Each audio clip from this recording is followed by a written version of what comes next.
Hey everybody, welcome to RV That Bus. Just want to kind of briefly touch on some things about building a bus in general, right? We are getting down to the wire and we have a lot of moving pieces in play right now. We had our cabinets, we had counters go in.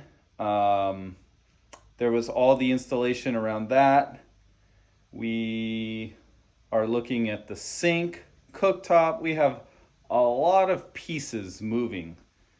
And one of the things that you'll get to in your build is just being completely overwhelmed by all of the moving pieces. Not only do you have to research them, you have to make sure they fit, you have to find a good price. Right now with COVID, is it even in stock? Can you get it? So it starts to become really tough, especially like us. We have a deadline, we have a trip coming up, and we can't order something and it show up in 2 months because it's out of stock. So I'll just kind of take you briefly through a day in the life of us, right? Like when you see us, we generally work on the bus on the weekends, and when you see us working, that doesn't mean that we have 5 days off of vacation. During those 5 days, we're doing a lot. So one of the things that we did is we originally purchased our inverter. I purchased a 12 volt inverter. Um, as most of you know, our buses, we're posting this in like an MCI Facebook group. Most buses, because of the diesel engine and the size, are going to be 24 volt. I'm going to try and repurpose one of our alternators. So our bus has they're like 240 amp alternators. Our bus doesn't need that anymore. We don't have 56 people drawing on the electrical system. We don't have that big amperage need. Yes, the bus has a lot of electrical systems, but we don't need 480 amps to run the bus. There's basic lights, there's computer systems, etc. But there's just not a big demand like that. And so what we're going to do is we're going to use one of the alternators to charge a battery bank. Now, we're not sizing our battery bank for huge solar panels and MPPT controllers and all of that stuff. We are just doing a small battery bank charged by both the inverter charger, which is going to get its power from either shore or from our generator, or while the bus is running, so that we can have the outlets be live for our really, most importantly, the refrigerator. We want to keep the refrigerator cold while we're going down the road, but also if we stop for dinner or something like that, or a restroom break, and we turn the bus off, we want the inverter to be able to run off of the battery pack for just a little amount of time. So we originally purchased a 12 volt inverter, and we sent that back, and we're going to get the 24 volt inverter. So that will just be a lot easier. And also the 24 volt gives us a little bit more juice if we do have big demand and we eventually want to be able to run our air conditioning system off of the inverter, or pair of inverters possibly. We can do so. And that 24 volt, even so much as like a 40, the higher voltage you have, the more oomph you got to run bigger demand items. To run cell phone chargers and stuff like that really isn't a big deal.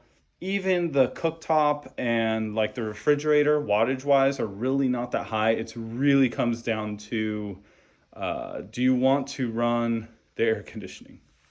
And as of right now, with the plans for our bus, we don't really need it. So, anyways, back to this topic, all the moving pieces that we got going on. So, this is just kind of a day in the life of what shows up at our house.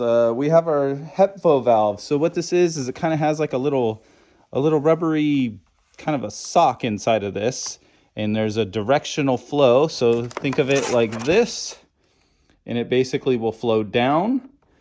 The water will go through, and it kind of opens, and then as soon as the water's done, it shuts back closed, and that stops the fumes from going back up through your pipes, so that from our sinks and our shower, you don't get the gray water tank smell.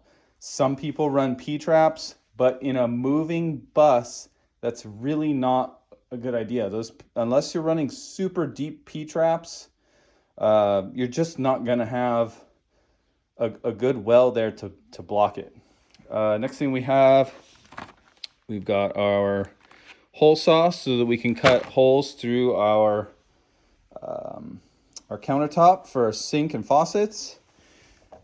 This big guy right here, we have a T. So this guy is going to run kind of like this. Our black tank is going to sit on top. Our gray tank is going to meet in with it. And it's going to go down in under the bus. This is our sewer gate valve. Here's our gate valve for our small. Now these have different configurations. There are, I believe it's called hub, and then there's spigot and one other one. If you kind of look at this, you can see that the right side is smaller. So your coupler is going to go on the right side. And so you can kind of see when I put this guy on here, this is how he's going to sit. We're going to put a piece of pipe in between here and glue it, and that's going to go connect like that. And then this guy is smaller. He's going to have a coupler that's going to go to the small size on the tank with a coupler like that. So that's something to think about. Next thing we have is our water flow regulator.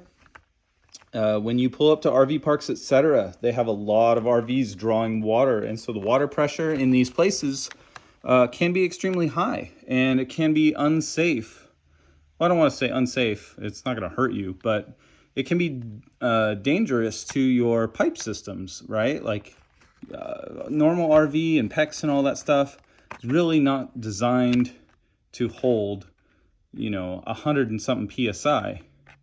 And so you use a water regulator to regulate the pressure down to 50 to 50 PSI, which is normal water pressure for residential. We have 2 water inlets for hoses. Why do you want 2? Because we are going to use one as an inlet for our water system. And then we are going to have another one that is going to be our flush for our tank. Now, this is a big kind of like safety thing. You never want to mix your flushes for your tanks with your water supply.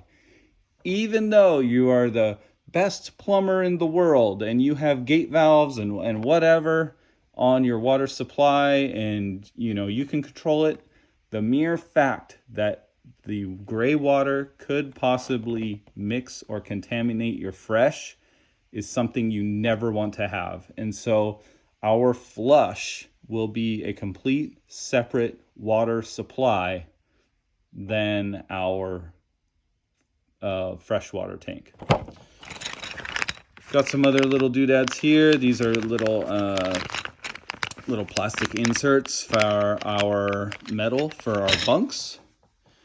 We've got this big guy right here. So this is made by RecPro. This is for our shower. This is our shower door. So this is sized to our shower.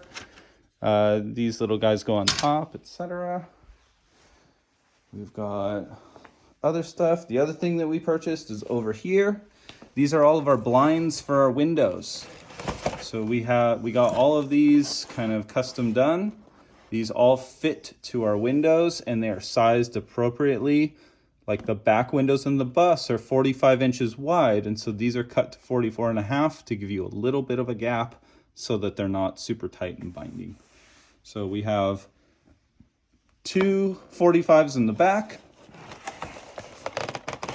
and then we've got some bigger ones for the front, and then our front windows that are curved are actually a little bit smaller. So we have 3 windows that are 66 inches, and we have 2 windows that are the 2 front curved ones that are actually 63 inches. So we have 3 different sizes, and we got these in a gray. So when you go and look at your blinds, there's some things that you need to be aware of. So we are putting these blinds in these little window pockets that we created with our wood trim.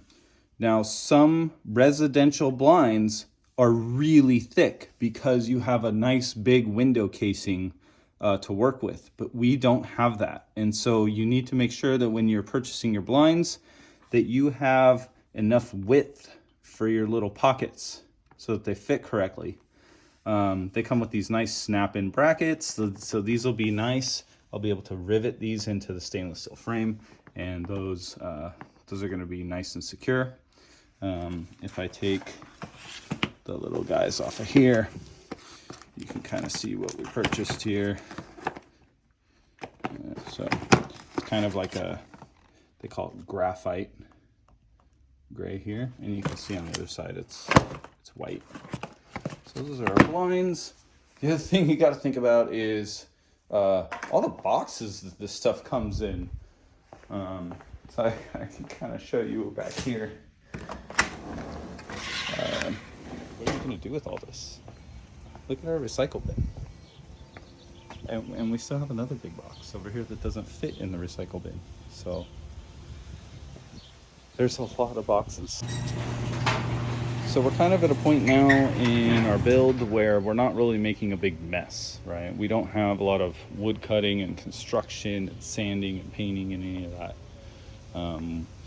We've got all of our mattresses. We've got our 2 air conditioners are going to go out there, and those are going to get installed this weekend. I've got my sheets of aluminum here. So I believe this is 0.09 thickness. It's 61, I think, aluminum. I think that's right. We've got our metal. So these are our metal tubing.